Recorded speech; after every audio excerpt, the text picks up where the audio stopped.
तो दोस्तों एक हिंदी मूवी का डायलॉग है कि बेटा बाप को कब तक बेइज्जत कराओगे। रूस के राष्ट्रपति व्लादिमीर पुतिन इस समय अपनी सेना से यही कह रहे हैं और आप भी यही कहोगे इस खबर को सुनने के बाद। लेकिन खबर बताने से पहले मैं आपसे एक क्वेश्चन पूछता हूं, उसका जवाब दीजिएगा जेन्युइन तरीके से। मान लीजिए आप नागरिक हो एक देश के जिसका नाम है ए और आपका दुश्मन है बी देश। अब जो बी देश है वो ए देश के मुकाबले ताकत में 10 गुना कम है। इसके बावजूद वो बी देश आपके देश के अंदर 700 किलोमीटर तक घुस आता है। आपका जो सबसे ताकतवर सैन्य बेस है जहां पर आपने अरबों डॉलर के एक से बढ़कर एक एडवांस लड़ाकू विमान ट्रांसपोर्ट एयरक्राफ्ट तैनात करके रखे हुए हैं, उन्हें वो बी देश चुन चुन कर मारता है, तबाह कर देता है, आपके सैन्य बेस पर पूरी तरीके से तबाही और तांडव मचाता है। आपका सुबह उठकर जब ये देखोगे तो रिएक्शन क्या होगा, कमेंट करके बताइएगा। अब मैं आपको पूरी खबर बताता हूं। तो दोस्तों पूरी खबर कुछ इस प्रकार से है कि आज से कुछ ही दिन पहले यूक्रेन ने रूस के खिलाफ एक काउंटर ऑफेंस जारी किया है। दरअसल काउंटर ऑफेंस ये होता है कि अभी तक युद्ध में रूस यूक्रेन पर हमला कर रहा था, लगातार मिसाइलें बरसा रहा था, लड़ाकू विमान से बमबारी कर रहा था। लेकिन अब यूक्रेन को दिखा है कि रूसी सेना का रिदम थोड़ा सा टूटा है, ये थोड़े से कमजोर पड़े हैं और थोड़े थक भी गए हैं। तो इसी का फायदा उठाकर अभी तक ये कर रहे थे सिर्फ डिफेंस, रूसी सेना को रोक रहे थे। लेकिन अब ये डिफेंस छोड़कर वापस अटैक करना शुरू कर दे रूसी सेना पर, और रूसी सेना जो अब तक अटैक कर रही थी वो डिफेंस करना शुरू कर दे। इसे कहा जाता है काउंटर अटैक या फिर काउंटर ऑफेंस भी आप इसे कह सकते हो। और इस समय रूस की सेना पर जबरदस्त काउंटर ऑफेंस पड़ रहे हैं यूक्रेन की सेना के। लगातार बहुत बड़े बड़े इलाके रूसी सेना के कब्जे से छुड़वाए जा चुके हैं। और सबसे खास बात, इस बार का जो काउंटर ऑफेंस है ना, इसमें उन इलाकों पर तो अटैक हो ही रहा है जो जमीनें पहले यूक्रेन की थी और युद्ध के दौरान रूस ने उन्हें कब्जा लिया था, उन पर तो अटैक करके छुड़वाया जा रहा है। उससे भी खास बात यह कि इस बार के काउंटर अटैक में सीधा रूस निशाना बन रहा है। आप जानकर हैरान होंगे कि पिछले एक हफ्ते में 2 दर्जन से भी ज्यादा ड्रोन अटैक सिर्फ रूस की राजधानी मॉस्को पर हो चुके हैं। और खास बात यह है कि रूस की जो रेजिडेंशियल बिल्डिंग है, जो मिलिट्री बिल्डिंग है, सबको निशाना बनाया जा रहा है। रूस के लोग इस समय खौफ के साए में हैं, स्पेशली राजधानी मॉस्को के लोग। लेकिन असल खबर ये नहीं है कि यूक्रेन का काउंटर ऑफेंस जारी है, राजधानी मॉस्को पर हमले हो रहे हैं, ये तो पहले भी हो रहे थे।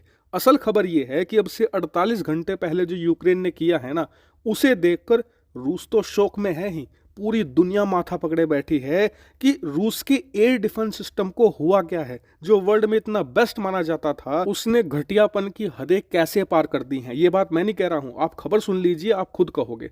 तो खबर यह है कि अब से करीबन 48 घंटे पहले इसी काउंटर ऑफेंस के दौरान यूक्रेन ने एक बहुत ही स्पेशलाइज ड्रोन स्ट्राइक करी है रूस के एक बहुत ही शक्तिशाली सैन्य बेस पर, जो कि रूस के पेस्को शहर में मौजूद था। और ये कितनी ज्यादा बड़ी बात है, उदाहरण के लिए जो पेस्को की आप लोकेशन देखिए, ये एक ऐसा शहर है जो यूक्रेन के आसपास भी नहीं है। अगर आप यहाँ से डायरेक्ट फ्लाइट लेते हो तो दूरी करीबन 700 किलोमीटर बैठेगी, और वहीं जो अगर आप रोड से जाते हो तो किलोमीटर 800 से 900 किलोमीटर जाएगा। इससे आप समझ जाइए कि ये यूक्रेन से कितना ज्यादा दूर है। उल्टा यूक्रेन से ज्यादा नजदीक तो जो नाटो के देश हैं, इस्टोनिया, लतविया वगैरह, वो इसके करीब पड़ते हैं। इसके अलावा जो फिनलैंड है, उसे काउंटर करने के लिए इस शक्तिशाली एयरबेस का निर्माण किया गया था। और आप अपनी स्क्रीन पर देखिए, इतना भयानक हमला किया है यूक्रेन ने इस पर जिसकी कल्पना भी नहीं की जा सकती। जो रूस के बड़े बड़े ट्रांसपोर्ट एयरक्राफ्ट है, जो IL-76 है, जिसकी एक की कीमत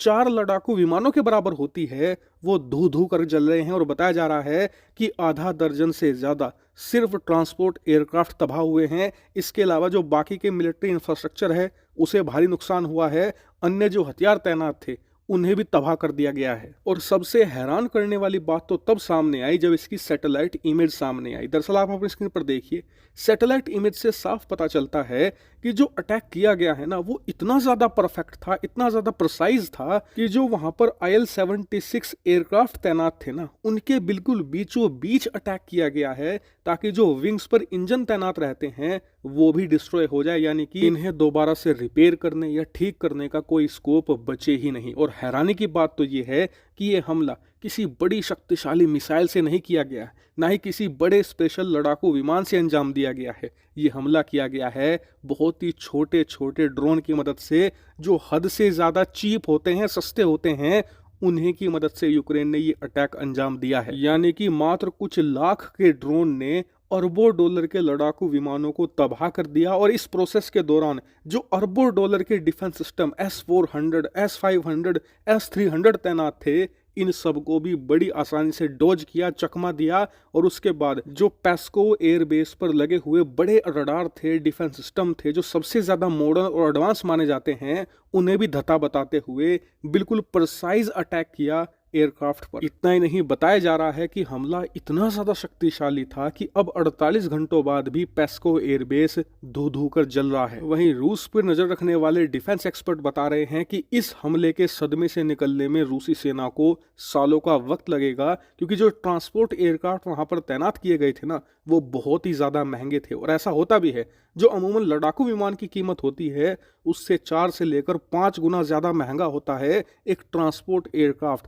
उसे बनाने में समय भी बहुत ज्यादा लगता है। यानी कि इस झटके से उबर पाना रूसी सेना के लिए बहुत ही ज्यादा मुश्किल होगा, वो भी ऐसे फाइनेंशियल क्रंच में जब आप पर दुनिया भर में सैंक्शन लगे हुए हो और आपके तेल का कारोबार भी स्लो पड़ता जा रहा है। लेकिन सिर्फ यही अटैक नहीं हुआ है, इसके अलावा भी रूस के अलग अलग शहरों पर लगातार पिछले 48 घंटों से भारी बमबारी हो रही है और भारी मात्रा में ड्रोन स्ट्राइक की जा रही है। और इसीलिए मैं आपसे रिक्वेस्ट करूंगा कि चैनल फटाफट सब्सक्राइब कर लो, क्योंकि काउंटर ऑफेंस से जारी जितनी भी अपडेट होगी सारी आपको यहां मिलेगी। Thank you very much for watching video.